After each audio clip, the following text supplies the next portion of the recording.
The Great Hall of Nexus Prime had seen many desperate pleas over the centuries. Representatives from across the galaxy came here when their worlds faced destruction, when their people needed help, when hope seemed lost.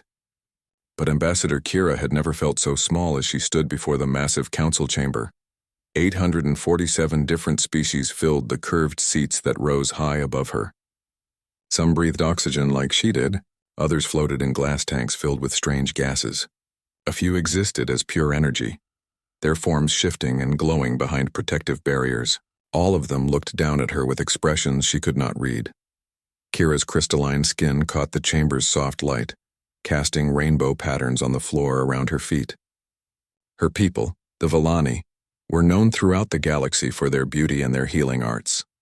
Their cities grew like living jewels from the ground itself. Their technology could cure diseases that other species thought impossible to treat. They had never hurt anyone. That was why the Draknari had chosen them. Honored Council, Kira began, her voice steady despite the fear in her heart. I come before you as the last free representative of Viridian. My world is dying. Chancellor Minho, a tall being with blue-gray skin and forearms, leaned forward in his ornate chair. The Council is aware of the situation on Viridian, Ambassador. The Draknari Empire has made claims of territorial expansion. Such disputes are common and usually resolved through negotiation. Kira's hands trembled. She had expected this response. The Council dealt with hundreds of conflicts across the galaxy. To them, Viridian was just another number in their files. With respect, Chancellor, this is not a territorial dispute. Kira activated a holographic projector she had brought. Images filled the air above her head. Burning cities. Villani civilians in chains. Children separated from their parents. Mass graves. The chamber fell silent. Even the energy beings stopped their constant movement. The Draknari have been on our world for 6 months, Kira continued. They do not want our territory. They want our crystals, our healing technology, and our people as slaves. General Taeyang has made this clear in every communication. No negotiation, no mercy. Only conquest. A representative from the aquatic Fintar species spoke from her water-filled sphere. Have you attempted to offer tribute? Perhaps a sharing agreement for your medical technology? We offered everything, Kira replied. Our greatest healing crystals. The secrets of cellular regeneration, complete access to our biological databases. General Taeyang took them all and continued the invasion. He said our gifts proved we had more to give. Another voice called out. This one from an insectoid species in the upper seats. What of galactic peacekeeping forces? The Harmony Fleet? Chancellor Minho answered that question himself. The Harmony Fleet is currently engaged in 17 different peacekeeping missions. The earliest we could deploy forces to Viridian would be 8 months. In 8 months, there will be no Villani left to save, Kira said quietly. The Draknari execute 100 of my people every day. They broadcast these murders across our planet to break our spirit. At their current rate, my entire species will be extinct in 4 months. The chamber erupted in discussion. Voices rose in dozens of different languages. Some representatives seemed shocked by the brutality Kira described. Others appeared unmoved, as if such things were simply the natural order of the galaxy. Commander Jaewon, the human representative, had been silent until now. He was a small figure compared to most of the other beings in the chamber, but something about his stillness commanded attention. His dark eyes had not left Kira's face since she began speaking. Ambassador, Jaewon said, his voice carrying clearly through the chaos. Have you considered contacting Earth directly? The chamber fell silent again. This was not a suggestion anyone had expected. Chancellor Minho's forearms gestured dismissively. Commander Jaewon, while we appreciate Earth's membership in the Council, your species has made it clear that you prefer isolation. Humans rarely involve themselves in galactic affairs. That's true, Jaewon agreed. But this isn't a galactic affair. This is genocide. The word hung in the air like a physical thing. Genocide was rare in the civilized galaxy. Most species were too practical for such waste. Resources were valuable. Even conquered peoples had uses.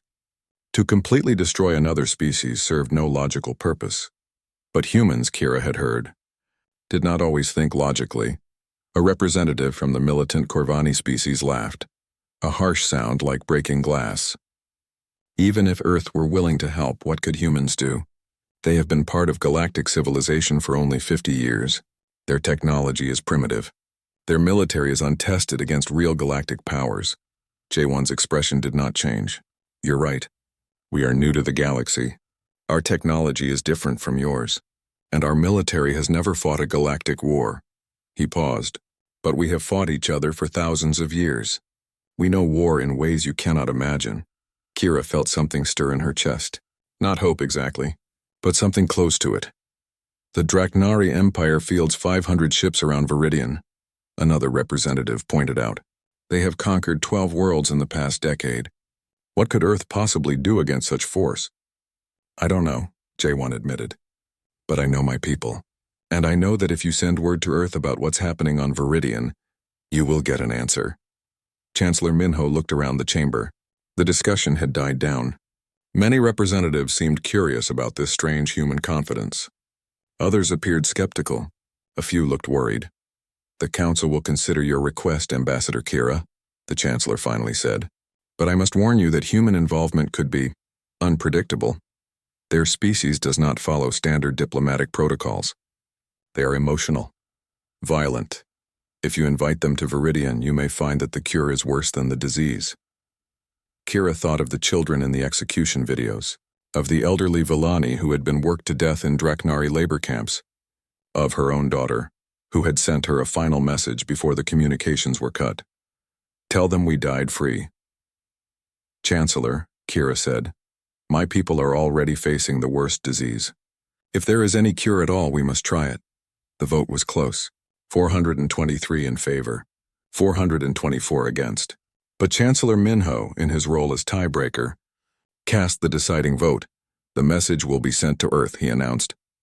3 hours later, in a small communications room deep within Nexus Prime, Kira watched as her plea was transmitted across the void toward a small blue planet on the edge of the galaxy. She had no idea what she had just set in motion. On Earth, in a bunker beneath the city of Seoul, Admiral Hyun received the message. She read it twice. Then she stood up and walked to her communications console. Prep the 7th Fleet, she said calmly. Full deployment. We leave in 72 hours. Her aide looked surprised. Admiral, shouldn't we discuss this with the civilian government first? This could mean war with the Draknari Empire. Admiral Hyun looked at the images from Viridian that had come with Kira's message. The children. The mass graves. The systematic destruction of an entire species. No discussion needed, she said. Sometimes the only answer to a plea for mercy is to send warriors. The shipyards above Earth had never seen such activity. Ships that had been in maintenance were pulled out and refitted. Vessels that had been scheduled for decommission were given new life. The entire 7th Fleet, humanity's largest deep space force, prepared for a mission unlike any they had attempted before. Admiral Hyun stood on the bridge of her flagship, the Soul's Pride, watching the organized chaos around her. 200 ships of various sizes moved in perfect formation around the massive dreadnought. Each vessel carried supplies, weapons, and most importantly, soldiers who had volunteered for a mission they knew almost nothing about. The galaxy expected Earth to send diplomats, maybe a small peacekeeping force with blue helmets and careful rules of engagement. Instead, humanity was mobilizing for total war. Captain Do-hyun reviewed his mission briefings in the Soul's Pride's war room. His unit, officially designated the 47th Marine Expeditionary Force but known throughout the fleet as Soul's Wrath, had been training for exactly this kind of operation for years. Urban combat, hostage rescue, fighting an enemy that had every advantage except one. They had never faced humans before. The Draknari follow standard galactic military doctrine, Lieutenant Yoonji explained to the assembled officers. She had spent the past week studying every piece of intelligence Earth had on their enemy. They use energy shields, plasma weapons, and orbital bombardment. They establish secure zones and advance methodically. They expect their enemies to do the same. What they don't expect, Captain Do-hyun added, is us. Corporal Woo Jin raised his hand. The young demolitions expert had joined the Marines after his home city had been destroyed in one of Earth's last great wars. He understood what it meant when civilians became targets. Sir, what about the hostages? The intel says the Draknari are using Villani civilians as human shields. That's exactly why we're going, Do-hyun replied. The Draknari think that caring about civilians makes us weak. They're about to learn how wrong they are. Sergeant Inha studied the tactical displays showing Viridian's surface. The planet was beautiful, even with the scars of war visible from orbit. Crystal cities that grew from the ground like living things, forests that seemed to shimmer with their own light, and scattered throughout, the dark smudges of Draknari military bases. The enemy has approximately 50,000 troops on the surface, she reported. They've established 13 major strongholds and control all population centers. Standard tactics would suggest a lengthy siege campaign.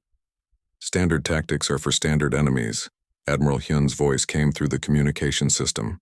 We are not fighting a standard war. The Admiral had made her intentions clear in her briefing to all ship captains. The 7th Fleet would not establish a blockade. They would not demand surrender.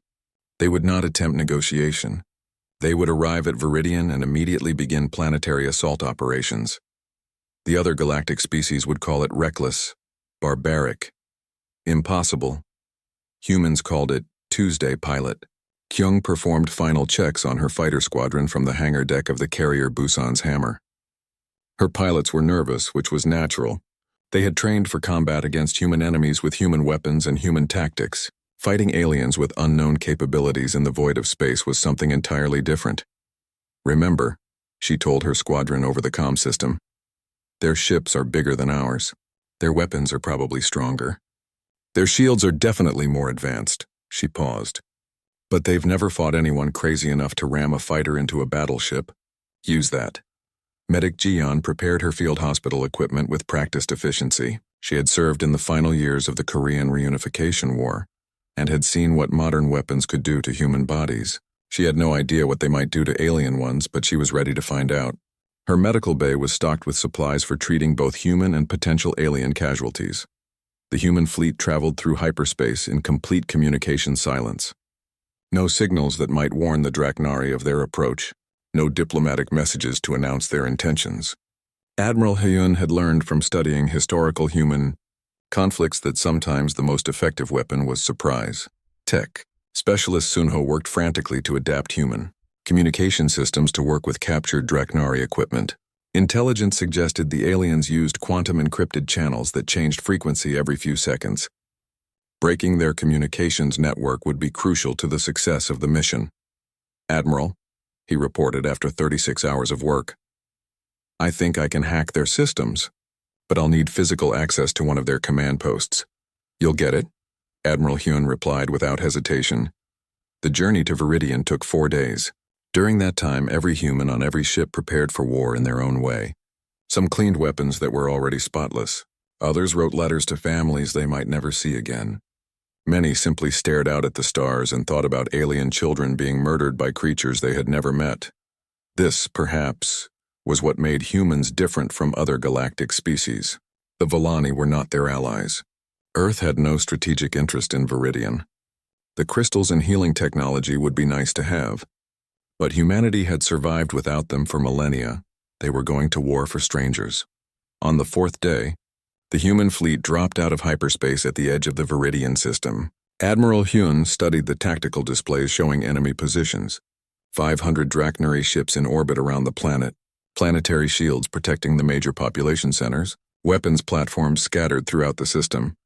Any sane military commander would take weeks to plan an assault, months to gather additional forces, years to develop the diplomatic agreements necessary for such an operation. Admiral Hyun gave the order to attack immediately. All ships, this is Admiral Hyun. You know why we're here. You know what we're fighting for. The enemy thinks they can hide behind civilian shields. They think we'll hesitate to act because innocent lives are at stake. Her voice carried to every human in the fleet. They're wrong. We're not here to negotiate. We're not here to establish a blockade. We're here to end this. Soul's Pride, leading the charge. The Draknari fleet detected the approaching human vessels 12 minutes later. General Taeyang, commanding the orbital forces from his flagship, studied the tactical data with amusement. 200 small ships against his 500 battle-tested vessels. Either the humans were incredibly brave or incredibly stupid. Signal the human fleet, he ordered. Offer them one chance to surrender and withdraw. When they refuse, destroy them. But the human fleet did not respond to communications. They simply continued their approach, accelerating toward the Draknari formation with what appeared to be suicidal determination. Sir, his tactical officer reported, The human ships are not deploying in standard battle formation. They appear to be scattered randomly. General Taeyang frowned. Random deployment made no tactical sense. Ships needed to support each other with overlapping fields of fire. They needed to protect their flanks and maintain communication lines. What were the humans thinking? He was about to find out. The first human ship to reach weapons range was a small destroyer called the Incheon's Fury. Instead of firing its weapons at maximum range like any sensible commander would do, it accelerated directly toward the nearest Draknari battleship. "Are they trying to ram us?" the tactical officer asked in disbelief.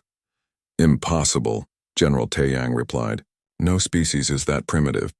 The Incheon's Fury slammed into the Draknari ship at full speed, its nuclear reactor overloading on impact.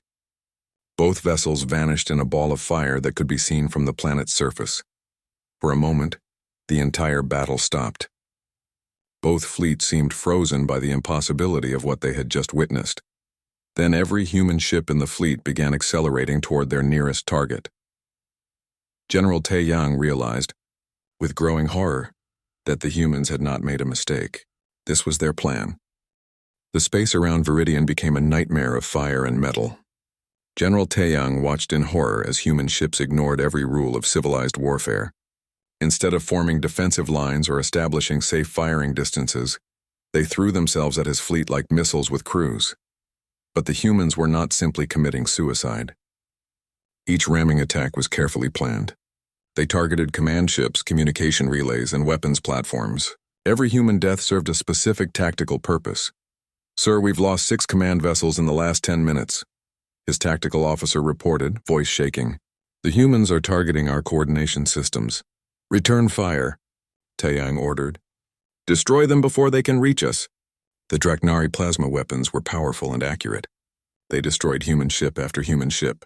But for every vessel they stopped, 2 more got through. The humans had brought 200 ships, and they seemed willing to sacrifice every single one. What Taeyang didn't realize was that the ramming attacks were only half the plan. While the main battle raged in orbit, smaller human ships had been moving around the edges of the system, transport vessels disguised as debris from destroyed ships, stealth fighters that had been drifting silent and cold since the battle began, dropships filled with Marines who had been waiting for exactly this moment. Admiral Hyun watched the battle from her command center deep inside Seoul's Pride. She had lost 40 ships in the first wave, but the Draknari fleet was in chaos. Their formation had collapsed. Their communications were failing. And most importantly, they were all looking up at the space battle instead of down at their planet. "Launch Phase 2, she ordered. Captain Do-Yun felt his stomach drop as his transport ship plunged through Viridian's atmosphere.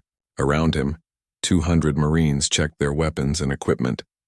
They were not landing in safe zones behind friendly lines. They were dropping directly into occupied cities where Villani civilians were being held prisoner. The transport shook violently as Draknari anti-aircraft fire tried to bring it down. Pilot Sora wrestled with the controls, using every trick she had learned in atmospheric flight training to keep them in the air. 30 seconds to drop zone, she announced. Lieutenant Yunji activated her translation device and began broadcasting on Draknari military frequencies. But instead of demands for surrender or threats of destruction, she transmitted something much more disturbing. Human war songs. Ancient Korean battle chants mixed with modern military cadences. The alien troops on the ground heard voices singing about death and glory in a language they had never encountered. The psychological effect was immediate and devastating. Corporal Woo Jin was the first Marine to hit the ground. His drop pod crashed through the roof of a Draknari command post in the city of New Viridian. Before the dust had settled, he was moving through the building with explosive charges, turning the aliens' own fortifications into death traps. The Draknari had expected human soldiers to fight like other galactic species. Cautious advances, careful use of cover, attempts to minimize casualties on both sides. Instead, they found themselves facing warriors who moved through urban terrain like ghosts and fought with a ferocity that made no sense. Humans would charge machine gun positions if it meant saving alien civilians they had never met. They would throw themselves on grenades to protect Villani children. They would walk through energy barriers that should have killed them instantly. Sergeant Inha took position on a rooftop overlooking the main Draknari detention center. Through her rifle scope, she could see Villani prisoners being loaded onto transport ships. The aliens were trying to evacuate their most valuable hostages before the humans could reach them. She began picking off Draknari guards with precise shots from impossible distances. Each bullet was placed to disable rather than kill, creating chaos and fear among the enemy troops. The guards abandoned their posts to seek cover, allowing many Villani prisoners to escape in the confusion. But the real terror for the Draknari came when they tried to use their standard hostage tactics. Draknari officer named Vexitar had taken control of a Villani school. He had 300 children inside and was threatening to execute them unless the human forces withdrew. It was a strategy that had worked on dozens of other worlds. Civilized species always negotiated when children were threatened. Captain Dohyun's response was not what Vexitar expected. "Attention Draknari forces," Dohyun broadcast on all frequencies. "You have threatened to harm children. This was a mistake. You now have 30 seconds to release them and surrender, or we will come for you. We will not negotiate. We will not hesitate. We will come through whatever defenses you have, and we will save those children. What happens to you in the process is entirely your choice." Vexitar laughed. 30 seconds? The school was surrounded by defensive positions. The humans would need hours to organize an assault, and even then, the children would be caught in the crossfire. Exactly 30 seconds later, the wall of the school exploded inward. Medic Jiyeon had driven an armored ambulance straight through the Draknari defensive line and into the building. Behind her came a dozen Marines who moved through the school like a precision instrument. They had studied the building plans during their descent. They knew exactly where the children were being held and exactly how to reach them.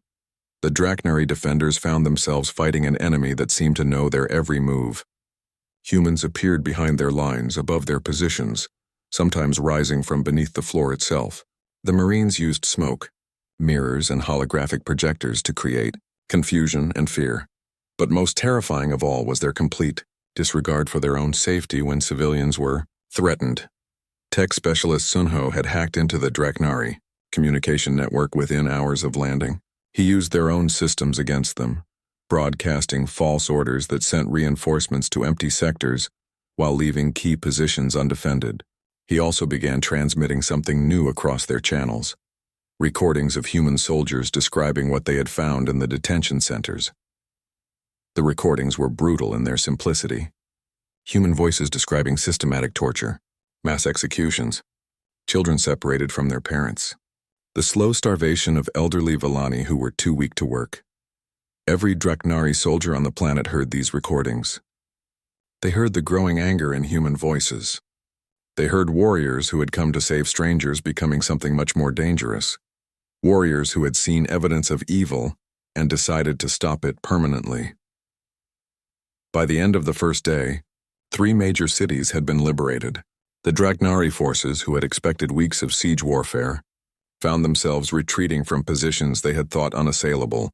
General Taeyang, still fighting the space battle above, received increasingly desperate reports from his ground commanders. The humans were not following any recognizable military doctrine. They were fighting like something his troops had never encountered, soldiers who cared more about saving lives than preserving their own. "Sir," his communication officer reported, "Ground Commander Kexalon is requesting immediate reinforcement. He says the humans fight like demons." Taeyang stared at the tactical displays. In space, he had lost over 100 ships to human ramming attacks. On the ground, his supposedly secure positions were falling one by one to forces that should have been impossible to deploy. He made a decision that would change the course of the war. "Signal the home fleet," he ordered. "Tell them to send the Death Guard. If the humans want to fight like savages, we'll show them what real warriors look like." The Death Guard was the elite force of the Draknari Empire. Warriors who had conquered 12 worlds and never known defeat. They would arrive in 3 days. Taeyang smiled grimly. Let the humans have their small victories. When the Death Guard arrived, this rebellion would be crushed, and the galaxy would see what happened to species that challenged Draknari authority. He had no idea that in 3 days, the galaxy would learn something entirely different. What happened when you made humans angry? The Death Guard arrived at Viridian with the confidence of conquerors who had never tasted defeat. 300 ships filled with the most elite warriors the Draknari Empire could produce. They had crushed rebellions on a dozen worlds and broken the spirit of countless species. But as their ships moved into orbit around Viridian, they saw something that shook their confidence. The wreckage of General Taeyang's once mighty fleet floated in scattered pieces around the planet. Hundreds of destroyed vessels bearing both Draknari and human markings. The space around Viridian looked like a graveyard. Admiral Hyun watched the new arrivals from her flagship's bridge. Seoul's Pride had taken heavy damage in the ongoing battle, but it was still functional. More importantly, her Marines on the surface had liberated 5 major cities and rescued thousands of Villani civilians. Admiral, Captain Do-hyun reported from the surface. "We found something you need to see." The transmission came from deep within the city of Crystal Falls, the former capital of Viridian. Captain Do-hyun's helmet camera showed a massive underground facility that the Draknari had been using as a concentration camp. Thousands of Villani civilians were crammed into cells barely large enough for a dozen people. Many were sick. Many were dying. All of them showed signs of systematic abuse. But it was the children's section that made Admiral Hyun's blood run cold. Hundreds of young Villani, some barely old enough to walk, were being held in conditions that defied description. They were being used as test subjects for Draknari weapons, as labor in mines too dangerous for adult workers, as leverage against their parents who tried to resist.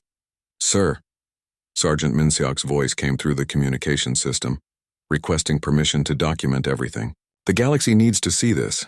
"Granted," Admiral Hyun replied. "Broadcast it on all frequencies. Every species in the galaxy needs to know what we're fighting." The Death Guard commanders watched the broadcasts with growing unease. This was not how civilized warfare was conducted. Military conflicts were supposed to be about territory, resources, strategic advantage. They were not supposed to be about emotion, but the humans were making it personal. Lieutenant Yunji had been working with Villani survivors to understand the full scope of the Draknari's crimes. What she discovered was worse than genocide. It was systematic torture designed to break the spirit of an entire species. The Draknari hadn't just wanted to conquer Viridian. They had wanted to destroy everything that made the Villani who they were. "They've been experimenting on them," she reported to Captain Do-hyun, trying to find ways to make other species more compliant, more willing to accept slavery. Viridian wasn't just about conquest. It was about creating a model for subjugating the entire galaxy. The information spread through the human forces like wildfire. Every Marine, every pilot, every ship crew member learned exactly what they were fighting against. The effect was immediate and terrifying. Humans had come to Viridian to rescue strangers. Now they were fighting to prevent the enslavement of the galaxy. Communications Officer Haeun began broadcasting a new type of message across Draknari military channels. Instead of psychological warfare or false orders, she transmitted testimony from Villani survivors. Children describing what had been done to them. Parents talking about watching their families destroyed. Elderly Villani speaking about friends who had died in the work camps. The Death Guard warriors tried to ignore these broadcasts, but the voices followed them everywhere. Human technology had infiltrated every communication system on the planet. There was no escape from the testimonies of the innocent. Intelligence analyst Gyeonwoo had been studying Draknari tactical patterns since the Death Guard's arrival. He noticed something interesting. The elite warriors were not adapting to human fighting methods. They continued to use standard galactic military doctrine even though it had failed against human forces repeatedly. "They can't change," he reported to Admiral Hyun. "Their entire military culture is based on the idea that they are superior warriors. To adapt to our methods would be to admit that they are wrong about everything." Admiral Hyun smiled grimly. Pride had always been humanity's enemy. It was fitting that it would be the Draknari's weakness as well. The Death Guard's first major assault came at dawn on their second day at Viridian. They attacked the human positions around New Viridian with overwhelming force, expecting to crush the strange aliens who had caused so much trouble. Instead, they found themselves fighting an enemy that had spent the past week learning every street, every building, every sewer tunnel in the city. The humans had turned New Viridian into a fortress designed specifically to defeat Draknari tactics. Corporal Wu Jin had spent days placing smart explosives throughout the city. Charges that could distinguish between human, Villani, and Draknari biosignatures. When the Death Guard advanced through what appeared to be empty streets, the city itself began to fight back. But the real shock came when the Death Guard tried to use Volani civilians as human shields. It was a tactic that had worked on every world they had conquered. No species was willing to fire on their own people, even to achieve victory. Humans, they discovered, were different. When Death Guard Commander Zektul positioned his forces around a Volani hospital and threatened to execute the patients unless the humans withdrew, Captain Do-hyun's response was swift and absolute. All units, this is Seoul's Wrath Actual. The enemy is using civilians as shields. This is unacceptable.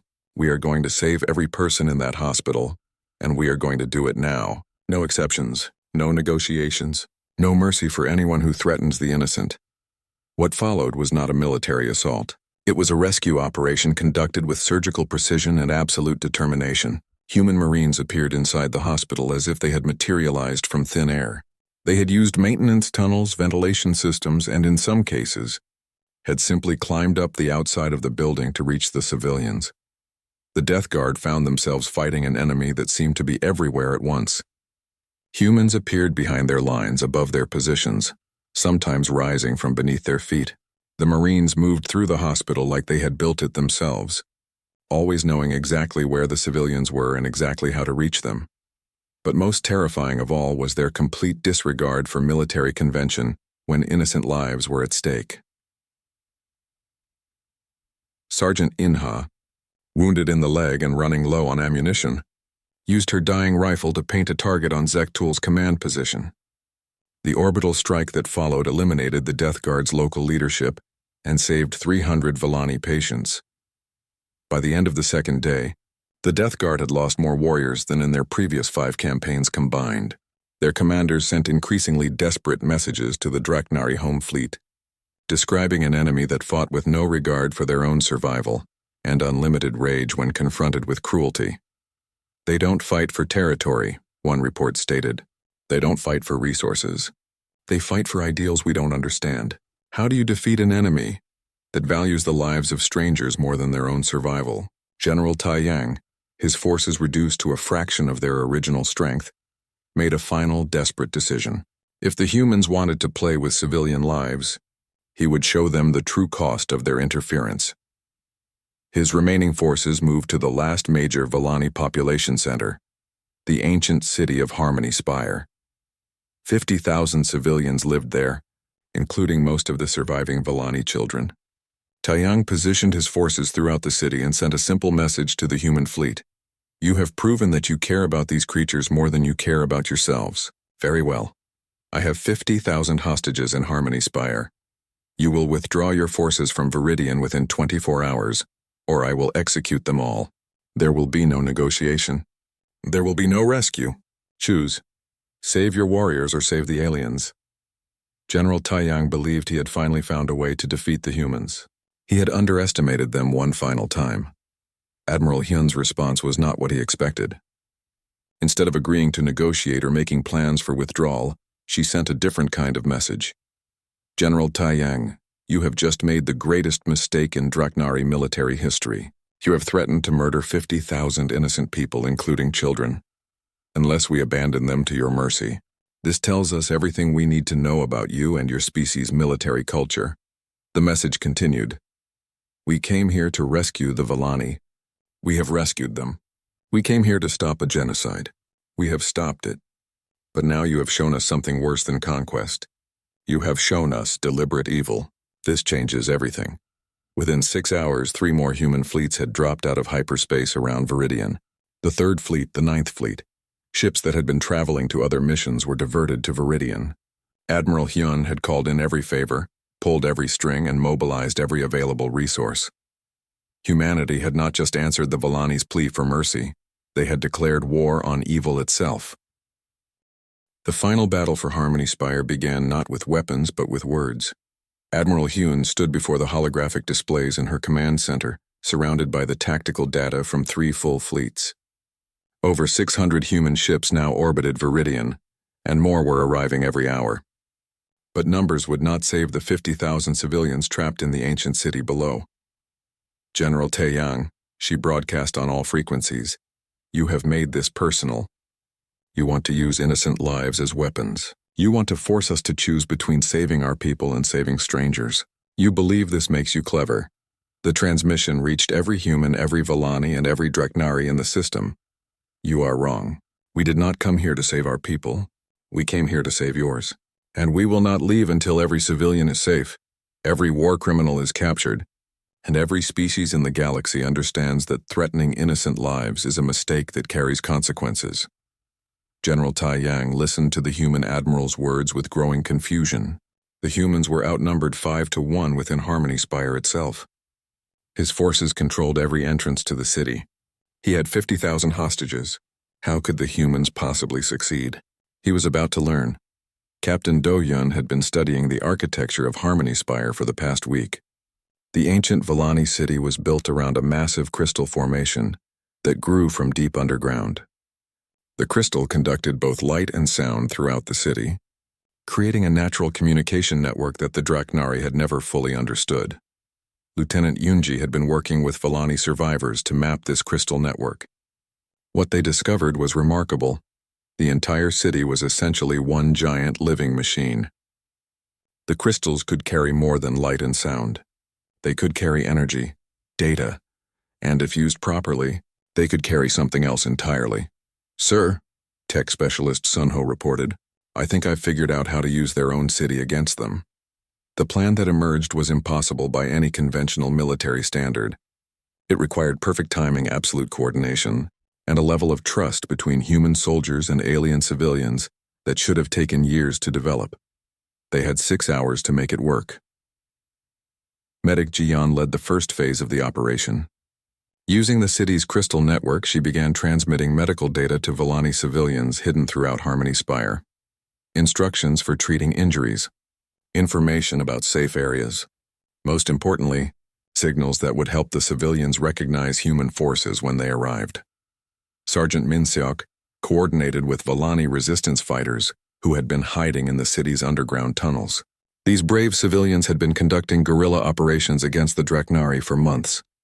Now they would serve as guides for human forces moving through areas no orbital scanner could map. But the real breakthrough came when intelligence analyst Gianwu discovered something.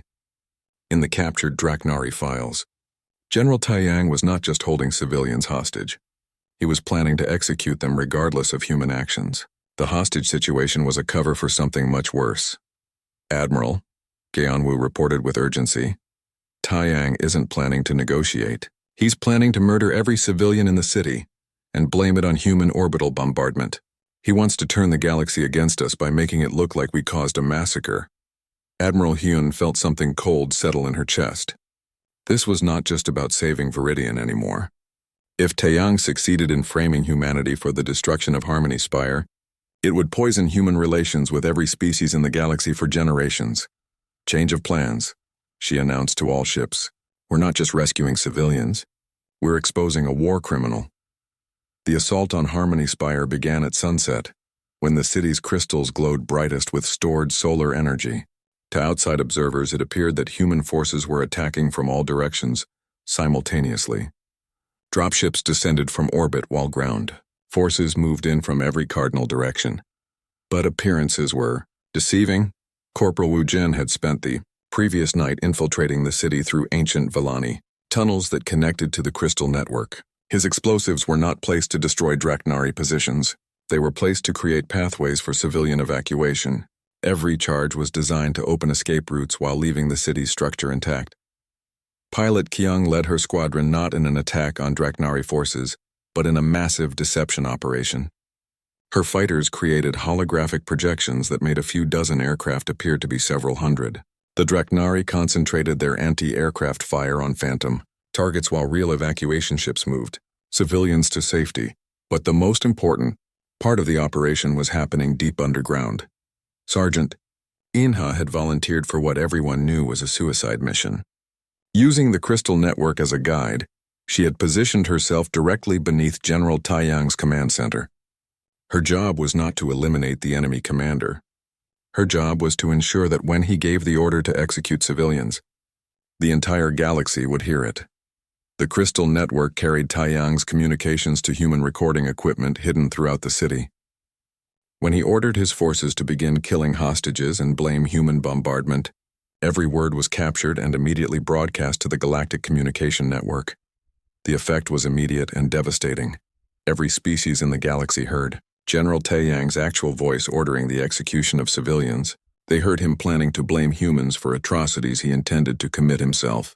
They heard him describing the Villani as inferior creatures whose deaths would serve as a lesson to other species that might resist Draknari expansion. The Draknari Empire's reputation as honorable conquerors collapsed in minutes. But the humans were not finished as Draknari forces moved to carry out their general's orders.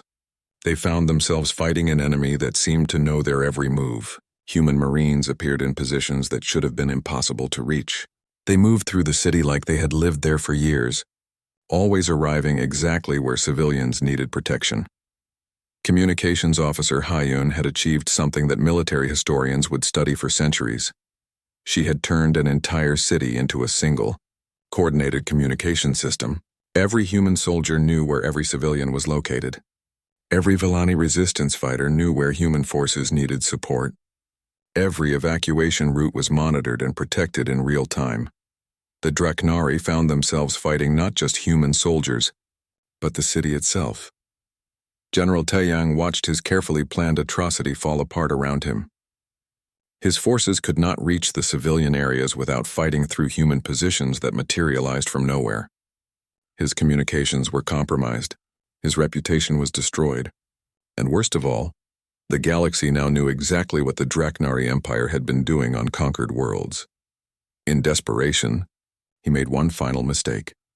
Taeyang activated the self-destruct systems on all Draknari military installations throughout the city. If he could not murder the civilians directly, he would bring down the entire city and claim it was human orbital bombardment that had caused the destruction. He did not know that tech specialist Sunho had been monitoring Draknari systems for weeks. The self-destruct sequences were detected and countered within seconds. But more importantly, the attempt was recorded and broadcast. The galaxy watched as a Draknari general tried to destroy an entire city full of civilians rather than admit defeat. The final evacuation of Harmony Spire took 18 hours. When it was complete, 47,000 Villani civilians had been safely transported to human ships. Nearly 3,000 more had been found in hidden resistance camps throughout the Crystal Network. The death toll from the entire siege was fewer than 50 people. General Taeyang was captured alive, along with most of his senior officers. They would face trial not just for war crimes on Viridian, but for the systematic atrocities they had committed on 12 other worlds. But the real victory was not military. It was moral. The galaxy had watched humanity risk everything to save strangers. They had seen human soldiers die to protect alien children they had never met. They had witnessed a species that valued the lives of innocent beings more than their own strategic interests. 6 months later, Ambassador Kira stood before the Galactic Council once again. But this time, she was not pleading for help. She was proposing a solution.